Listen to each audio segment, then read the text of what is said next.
Tere jälle kõikidele headele Kohala TV vaatajatele. Olen asunud jälle uue osa kallale, et näidata ja tuua teieni huvitavaid fakte, põnevaid lugusid, aga mis me tänases osas hakkame rääkima ja mida te uutele teada saate. Kas te teate, millal, mis aastal leiutati korvpall? Kes selle idee peale üldse tulla võis ja kuidas see kõik üldse alguse sai? Näiteks, kui pikk või kui lai on korvpalliplats, kui kõrgel on korvpallikorv, mitu sentimeetrit pikk peab olema selle korvpallirõnga võrk seal küljes.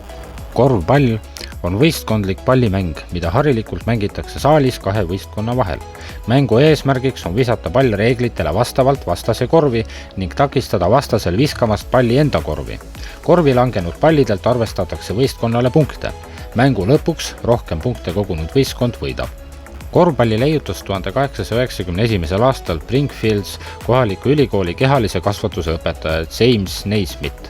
1892. aastal peeti seal ka esimene ametlik võistlus. USA-s levis korvpall sportmänguna Aasiasse, hiljem Euroopasse, Lõuna-Ameerikasse ja mujale. 19. sajandi lõpus sai alguse elukutseliste korvpall. Venemaa keisririiki jõudis korvpall 20. sajandi algul. Peterburi klubi Majak noormehed käisid mängu demonstreerimas ka pealinna lähilinnades ja külastasid 1913. ühtlasi Narvat. Tallinna jõudis mäng aga Peterburis õppinud võimlemisõpetajate vahendusel. Nii hakkas 1916. aastal Nikolai gümnaasiumis seda õpetama August Soodla, kellele lisandus peagi Voldemar Resev-Resel Tallinna Reaalkoolis. 6. ja 7. juunil 1920 peeti Tallinnas Eesti spordiseltsi Kalev spordiväljakul esimesed ülemaailmsed õppiva noorsoo spordivõistlused, mille kavas oli ka korvpall ning seda peetakse laiemalt korvpalli sünniks Eestis. Korvpalli mängitakse tasasel 28x15 meetrit suurusel väljakul, millel ei tohi olla takistusi. Eesti Korvpalliliit lubab mängida ka väljakul mõõtmetega 26x14.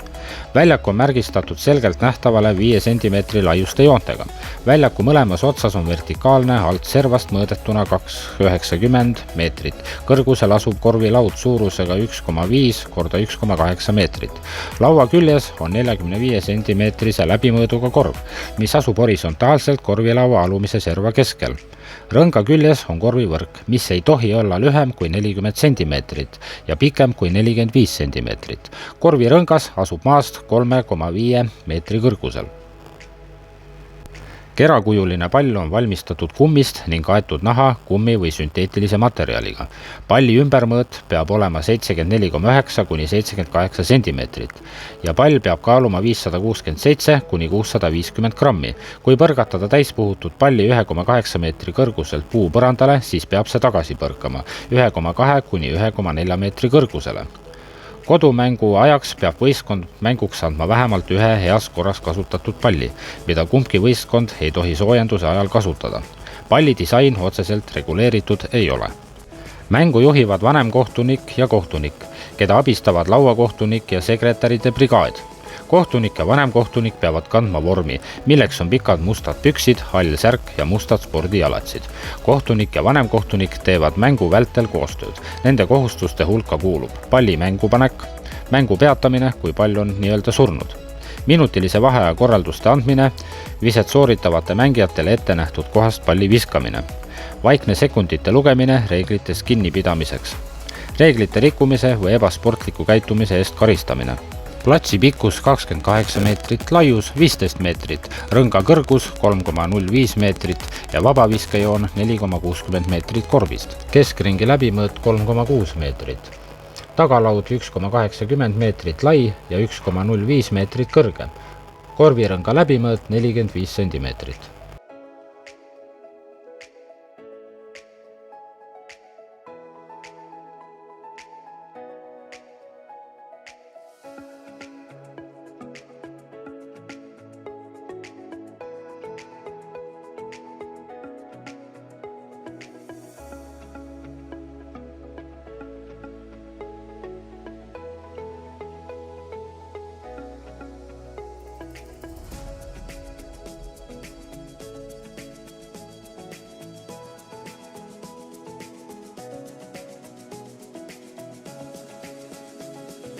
Mitu meetrit siit vabaviskejoone juurest platsi ääreni siis on? 1, 2, 3, 4, 5, 6 ja 7. See on siis 7 meetrit.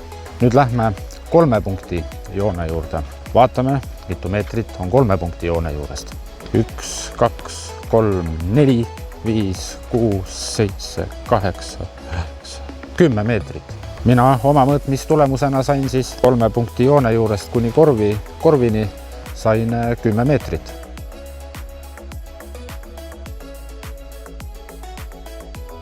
Nii, kus on keskring? Lähme nüüd siia keskringi juurde. Mõõdame ka siit keskringi juurest.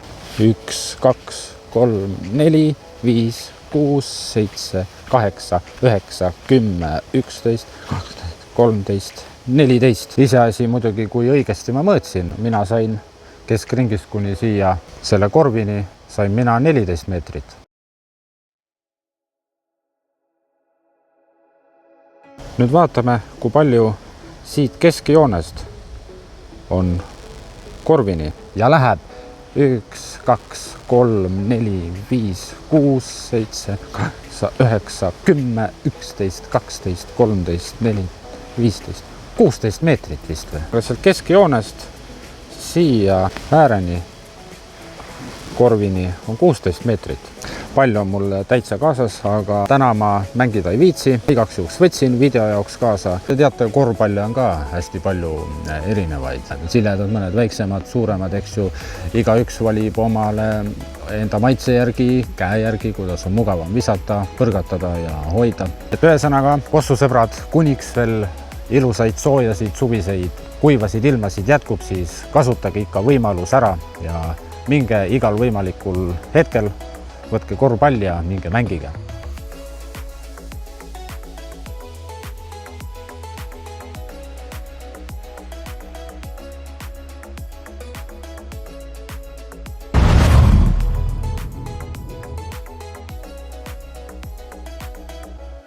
Olen siin Keila linnast natukene väljas. Tulin vaatama sellist vaatamisväärsust nimega Keila paemurd. Lähme vaatame, millega täpselt tegu, mis seal huvitavat on, milline ta välja näeb.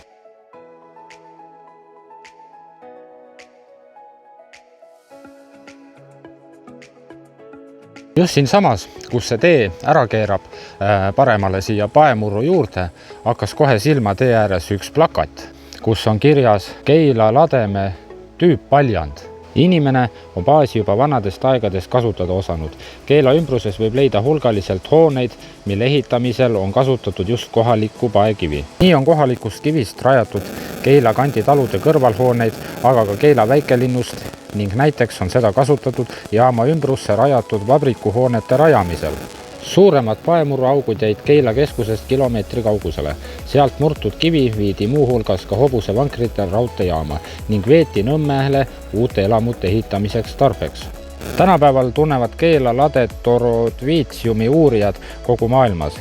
Keila lade on moodustunud umbes 454 miljonit aastat tagasi ning selle paksus on ligikaudu 20 meetrit. Matkaraja äärde jääval tüüppaljandil on näha vaid 3-meetrine sein lademe keskmisest osast, kuid sama lademe alumisi kihte saab jälgida näiteks Rootsis ja Põhja-Ameerikas. Kohe me näeme seal sama sees paemurd siis ongi või milline ta siis siin välja näeb.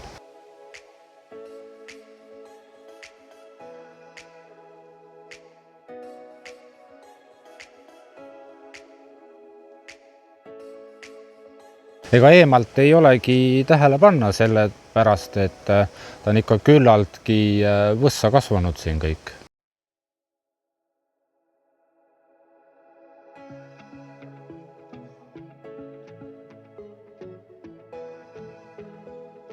Keila paemurd on endine paemurd ja ühtlasi ka paljand Harju maakonnas Keila linnas. Paljand on arvele võetud ürglooduse objektina. Paljandit loetakse Keila lademe stratotüübiks. Paemurd asub 1,1 kilomeetri Keila-Haapsalu maantee ja Keila-Paldiski raudtee ülesõidu kohast loodes. Paemurd on suures osas metsastunud. Murru idapoolses seinas paljanduvad umbes 2 meetri kõrguse profiilina Kurtna ja Pääsküla kihistike kivimid. Paeseinast on väike osa ka kinni kasvanud.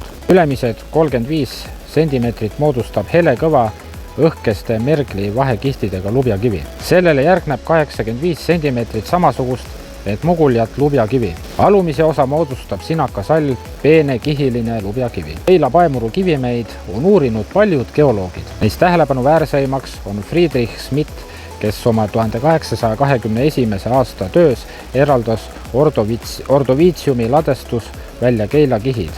Paemuru kivimid sisaldavad rikkalikult sammalloomade, tigude, trilobiitide ja käsijalgsete kivistisi. Ongi siis praegune episood selleks korraks ühel pool.